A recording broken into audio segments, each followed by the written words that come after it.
Hi everyone and welcome, this is the Apostate Prophet. I hope you're having a great week. One of the main things when thinking about Islam is the... No, not this time. I'm talking about the No. Come on. I'm talking about the Kaaba, one of the main images that you get when you Google Islam.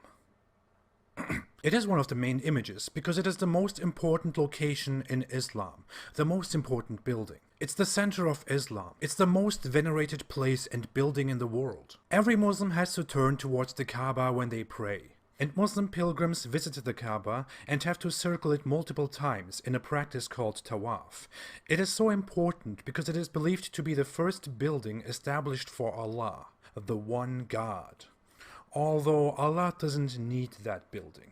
Weird. Today the cube is surrounded by the greatest mosque, the Great Mosque of Mecca, or the Sacred Mosque. The Islamic belief on the origins of the Kaaba are very different from what an objective, non-Islamic research finds. According to Islamic belief, the Kaaba was built by Abraham, the forefather of Abrahamic religion, and he was told to build it by Allah. That is made very clear in Quran chapter 22, verse 26. Muslims believe that Ishmael, Abraham's first son, was given the blessing of the Kaaba so that his descendants would make an annual pilgrimage and a sacrifice feast at the Kaaba. Muslims believe that Ishmael was Abraham's religiously important and chosen son, although the Bible, where Abraham's story originated, says that God chose Isaac, not Ishmael. Ishmael is described as a warrior, and not the one who inherits his father's legacy. He is seen among many Jews as wicked but repentant, while Christians simply see him as Abraham's other wicked son. It is quite weird that Arab Muslims would make such a change in the biblical narrative and belief, and afterwards claim that Jews and Christians falsified the Bible. There are more differences than that, such as that Ishmael's mother Hagar, who is Abraham's handmaiden in the Bible, is suddenly directly Abraham's second wife in Islam. These changes appear probably because Arabs assume that they are descendants of Ishmael, while Jews are descendants of Isaac. But more to that at another time. Let's come back to the Kaaba. According to Islamic belief, Abraham built the Kaaba, Ishmael took care of it, and over generations it was revered by prophets and believers as Allah's house. That's why Muslims call it Baytullah, which means house of Allah. In the Quran it is also mentioned as sacred house, revered house, and so on. The black stone at one corner of the Kaaba is also believed to have been placed there by Abraham. But at the time of Muhammad, the Kaaba was held holy by Arab pagans, not by Christians and Jews. Muslims and some scholars close to Islam also claim that Christians and Jews regularly paid respect to the Kaaba, but there is no such evidence. As for how the Kaaba became a pagan site, Muslims explain that people became over time inclined towards polytheism and idolatry, which would explain why there were idols in the Kaaba during Muhammad's time. But the Kaaba, according to Islamic sources, was nevertheless dedicated to one God and was also a very important site because Mecca was a trade center that was visited by people of all kinds of beliefs. Again, according to Islamic tradition and belief, Muhammad started preaching at the Kaaba once he declared his prophethood. And after he was driven out of Mecca and fled to Medina, he came back again to conquer Mecca, and then he entered the Kaaba, destroyed all idols belonging to the pagans, let it clean out, and dedicated it again only to Allah. The destruction of other people's holy artifacts by Muhammad is ironically not seen as an aggression by Muslims. It is seen as a just cause because Muhammad claimed the Kaaba for Allah, his own God. Imagine founding a new religion, going to Mecca, destroying the Kaaba, building your own temple there instead, and saying, well, that's what my God told me. Imagine the Islamic outcry if that happened. Anyway, that's a summary of the Islamic view on the origins of the Kaaba. Now let's come to the non-Islamic, more realistic view. First off, as mentioned at the beginning, Muslims pray towards the Kaaba because the Quran says so, and because Muhammad did so. But that wasn't always true. When Muhammad began his prophecy, he wouldn't pray towards the Kaaba, but towards Jerusalem. Coincidentally, Jews prayed towards Jerusalem too. They call it Mizrah instead of Qibla. Mizrah stands for east and stands for the direction of Jerusalem from the Jewish diaspora's perspective. Jews also used to pray towards Jerusalem when Muhammad was alive, and there were lots of them in and around Mecca. From an objective point of view, it looks very much like Muhammad started the prayer direction thing because Jews did the same thing, and he claimed that his religion came from the same origins. Now, very funnily, the direction of the prayer suddenly changed at some time and turned from Jerusalem towards Kaaba. According to early Islamic historian Tabari, who wrote a biography of Muhammad, Jews would mock Muhammad for using the same direction to pray, because Muhammad was hostile to them when they rejected his message, which sounded ridiculous to most of them. The theory that the direction changed because Jews mocked him becomes even clearer if you read the Quran. In chapter 2 of the Quran literally responds to people mocking Muhammad for his practice, then announces the change, and justifies it because it says that the first direction towards Jerusalem was only a test for the believers. Muslims prayed towards Jerusalem for years before it changed. What test was that? What was the purpose? I'm really curious. How does that test your belief? Only the history of the Muslim Qibla, the direction of the prayer, makes Islam look extremely ridiculous in its own sources. But let's come to the history of the Kaaba. As a side note, it is important to point out that pre-Islamic Arabia was extremely underdeveloped and primitive. Literature had no big importance, and written texts basically didn't exist. That's why it's really hard to find out anything about pre-Islamic history, and many people are forced to read the biased Islamic view. Islamic sources claim that Abraham built the Kaaba for Allah and designated it as a place for current Islamic practices, like circling it, fasting, sacrificing animals, and so on. It is declared to be the most important thing about Abraham, one of the most important things to Allah. The problem is that the Bible never mentioned the Kaaba. Now, Islam claims that Allah is the same God of the Bible. But if all of this is really the way Islam tells us, then why was the Kaaba never mentioned in the Bible? Why was it never mentioned in Jewish traditions, in the Talmud? Why was it not held important among Christians at all? The Quran even claims that Allah gave Abraham the mission to instate practices like circling the Kaaba or sacrificing. But Christians and Jews don't do such a thing.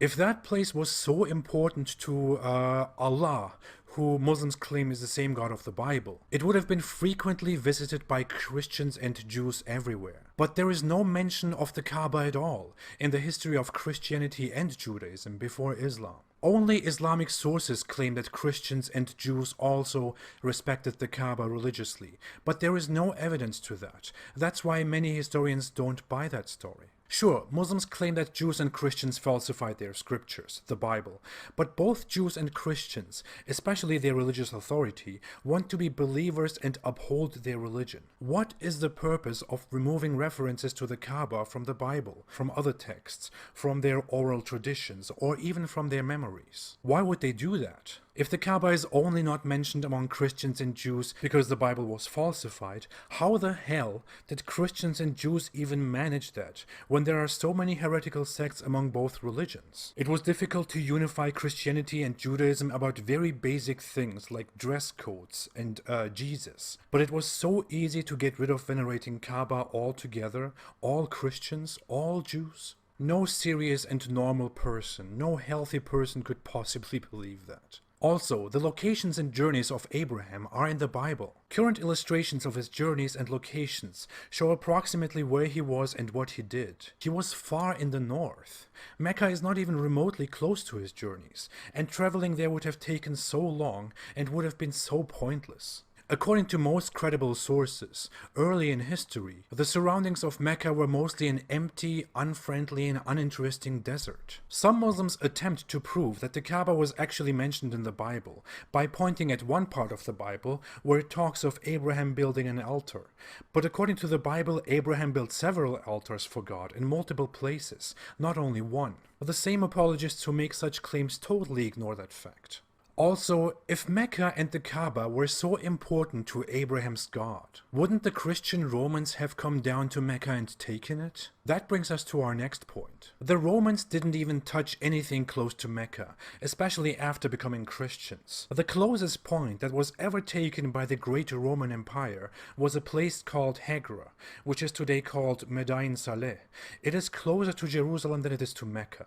And the Roman Empire didn't leave anything untouched that was remotely important, and the desert dwellers had certainly not the strength to stop them. Also, Mecca was never even mentioned by non-Islamic and non-Arab sources until the 8th century, when Byzantines mentioned it due to their relations with the growing Muslims. This refutes one Islamic point, that the Kaaba, the Mecca, was a very important and big trade center. That is only an Islamic claim. It was visited by Persians and surrounding Arabs, sure, but it was not a big trade center. There is no evidence to that, and every evidence points against that claim. That's why many historians actually come to the conclusion that the claim that Mecca was a trade center was only made up by Muslims or exaggerated because it was only important to Arabs. If it was really such a big and important place of trade and culture and whatever, North African rulers, Romans, the Eastern Roman Empire, Persian empires and others wouldn't have ignored it, for sure.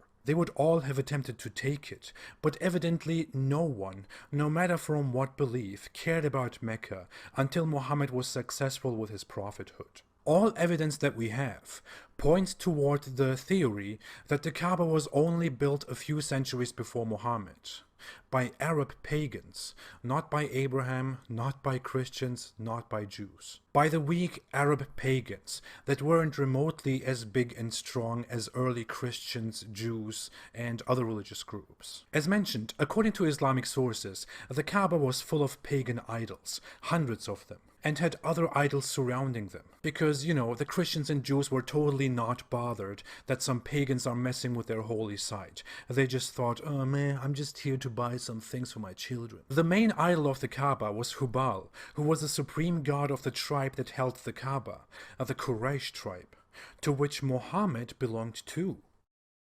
But aside from that, the Kaaba had hundreds of other idols that were instead revered by other pagan tribes around Mecca. The Quraysh were a tribe of merchants, which is why other Arab tribes used to visit them very often and made statements at the Kaaba by placing their own idols there and worshipping together. So it was clearly an important pagan site that only pagans used religiously. When Muhammad declared his prophethood and his new god, Allah, the closest holy site to him was the Kaaba. In the end, it seems very much like Muhammad was interested in monotheism and in Abrahamic traditions. He didn't initially bother very much about the Kaaba in a religious sense, but he had more and more disagreements and hostilities with Christians and Jews who rejected his message clearly. And since his own tribe, the Quraysh, and other pagans rejected his message very clearly and strictly, it looks like his interest in the Kaaba was something that had more to do with his pagan origins and with his feud with the pagans. It looks like he gradually wanted to get rid of Christian and Jewish influence in his religion,